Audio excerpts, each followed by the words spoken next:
Hello, Butler University. I'm Kaylee Ricks, and you're watching the Butler Beat. Answers for Autism is the newest organization on Butler's campus. The president and co-founder of Butler's chapter for Answers for Autism is my guest today. Sarah Madura is a junior education major. Thank you so much for joining me today, Sarah, and congratulations on getting your organization approved. Thank you. Thanks for having me. Yeah, so my first question would be, to my knowledge, Answers for Autism is a larger local organization. So can you tell us a little bit about that, and is Butler's chapter related to that? Yeah, absolutely. We are just an extension of this local chapter. So they're based in Indianapolis. They were created by parents of children with autism. They're completely nonprofit. All of their proceeds go to funding grants for schools, families, different organizations that help people with kids with autism, adults with autism. So it's a really, really great organization, and we're really lucky to have the opportunity to bring it to Butler. Great. And so why Butler University? Did you see a need for this organization, or? Yeah, so I was involved in an organization in my high school that worked with kids with autism, and that's what really sparked my interest. And so coming to Butler, I was really hoping to continue with that, and there wasn't really an organization that did that. So since freshman year, I've been trying to think about it, trying to figure out which organization I want to bring, and I was really lucky to have found Answers for Autism. Our advisor, Ann Bilodeau, kind of introduced me to them, and so we brought it here, and we're really excited. Great. And is Ann a professor at Butler University, or are there other faculty and staff that have gotten involved with this organization? Yeah, she is in CSD, so she's been absolutely amazing, and I'm really, really thankful to have her as my advisor. She's been awesome. Great. And as far as an executive board or a president, obviously you're president, do you have other members involved in this organization yet? Yes, so Vanessa Stoblin and Savannah Demerit are both on the e-board, and they kind of helped me bring this here to Butler, and then we sent out applications to people that were interested in the executive board. So we have Zach Gabriel, Katie Kincaid, Stephanie Kaler, Elizabeth Gormley, and Caroline Rico as well, and Sam Hamilton as Great. PR. And what sort of positions will they be doing then? We have public relations, that's Sam Hamilton will be doing that. So she's been running our Facebook page and our Twitter page, Instagram, all of that. Elizabeth Gormley is our activities chair, so she'll be planning events that we have on campus. Zach Gabriel is our treasurer, so handling all the finance. Savannah is our secretary. Vanessa is our vice president. Caroline Rico and Stephanie Kaler are both membership.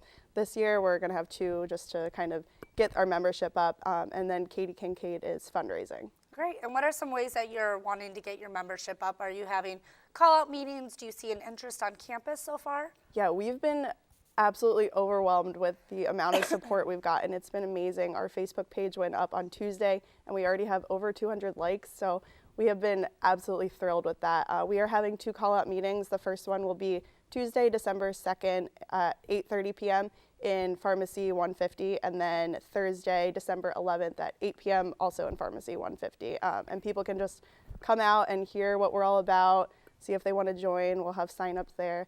And then our first meeting officially will be in January. Great. So it'll be more of a second semester organization really getting into it then. Yeah, so we want to be able to do winter block party and kind of really introduce it then, and then have our first official meeting, hopefully January 26th. That's what we're aiming for. Great. So for these call-out meetings that you're having, what can students kind of expect to see?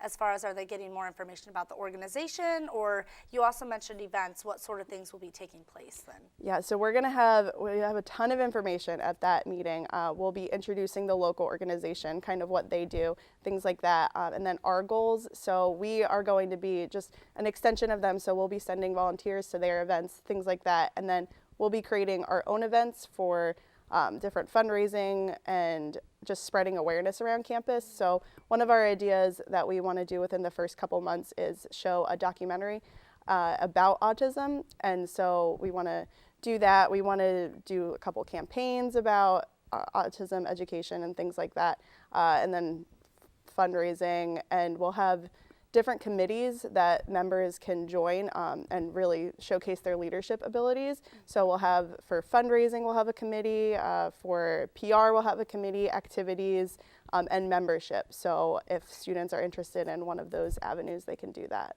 And as far as those committees go, what are some ideas that you may have for like a fundraising committee? What are some ways that you want to fundraise? And would it be on campus then or off campus? We want to do both. One of our big goals is to have in April is to have a 5K, so fundraiser but with that. And all the money that we fundraise will be going straight to Answers for Autism, and they will give it out to different grants that they do. So we have a lot of ideas. We want to do give backs with Chipotle, Hot Box, the typical ones. But yeah, we're still working through some of those ideas, and that's where our members of our committee, we're going to really rely on them for some good ideas. So great. So the majority of these funds and whatnot, will they be going directly to the local organization then, or how closely are you working with them? Yes, we're working very closely with them. I'm in contact with their president almost every day. And so we will be sending all of our money to them. And since they are a nonprofit, all of the money that they get, including the one that we give them, will be funding grants for local organizations. They want to reach out to every county in Indiana. Right now, they don't have the resources to do that. So that's kind of our goal. We want to be able to reach every county in Indiana with the students we have on campus. So that's our goal with them. So with that, them wanting to reach out, are we the first university that's kind of had a club or an organization benefiting them then? Yes, for this specific one, for Answers for Autism, that we are the first, and awesome. They're so excited about it. They said that they just don't have the resources to reach out to everywhere in Indiana. They do great things around here, but they really want to expand, and that's where Butler is going to be amazing with it. That's awesome. Congratulations on that then. I'm Thank sure you. They're very, very proud of you and your board then. So you mentioned that you had a club like this in high school. What did that kind of look like, and what kind of qualities are you hoping to bring to Butler from your experience with that? Yeah, it was an amazing organization. It was called STAR, so it was Students Together for Autism Research, and they were connected with Autism Speaks, so all of our funds went directly to Autism Speaks, but we would put on a lot of events every week. We would have parents bring their kids over for an hour, and we would just kind of plan activities and play with them, and I actually connected very well with one little boy named Peyton, and I worked with him for 3 years, and I still am really close with his family, and I went to a soccer game over fall break, and he's really my inspiration for doing this. But that organization was just incredible with just educating people around my high school and getting them to interact with these children and seeing the amazing qualities in them. So that's what I really want to do with this chapter, just educate people and show them how amazing these kids can be. Yeah. And like mentioned earlier, you're a junior on campus. So, you know, from graduating high school to now, what kind of made you wait a while before starting this organization? Was it just the planning process and whatnot? Yeah, I did not want to do it freshman year just because I was still getting acclimated. I'm from New Jersey, so it was a big switch. But I wanted to do it sophomore year, but it was really difficult to find an advisor. So I actually contacted Professor Bridge, and he recommended that I speak to Dr. Bilodeau. And thank goodness for that, because she's been absolutely amazing. Great. So can you talk a little bit about how the process works for getting an organization approved on campus? We're really lucky at Butler to have the resources we do. The Pulse office is absolutely amazing, so helpful. I just contacted Caroline Huck-Watson.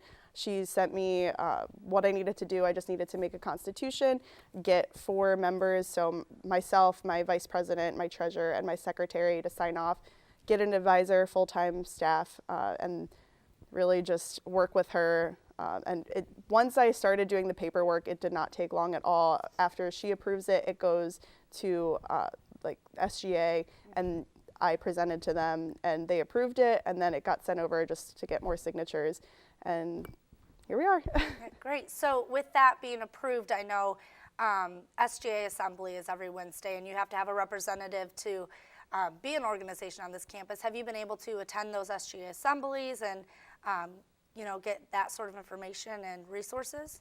I myself haven't, but my executive board, we have people that are assigned to go, so that's like part of their job. But yeah, they are going, and they're giving me the information. Great. So yeah. Great.